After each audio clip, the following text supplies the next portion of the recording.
Le pays commence par le rêve. C'est la première étape du développement. On ne peut pas développer si on ne rêve pas. Et pendant le rêve, qu'est-ce qu'on fait? On visualise l'idéal de ce qu'on veut être et de ce que notre environnement doit être. Quand je me balade ici à Yaoundé, je vois la manière dont les maisons sont construites. Mon rêve me dit, il y a un problème. Est-ce que ce pays est pensé?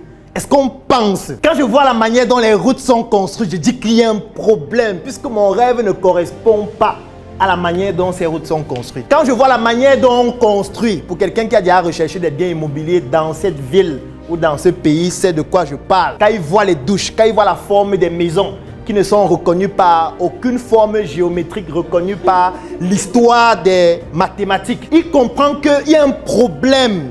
Quand il arrive dans 99% des maisons, il va les remontées capillaires, ce qu'on appelle l'humidité que vous allez parfois voir sur les murs. Il va comprendre qu'il y a un problème. Il y a un problème lorsqu'on va à l'école, on fait 20 ans, on sort, on n'a pas de travail. Il y a un problème lorsqu'on ne se rend pas compte qu'on a des compétences qui pourraient nous permettre à nous-mêmes de pouvoir générer de l'emploi après avoir passé 20 ans à l'école. Mon rêve me fait comprendre qu'il y a un problème. Il faut résoudre ce problème. Le pays commence par le rêve. C'est la première étape du développement.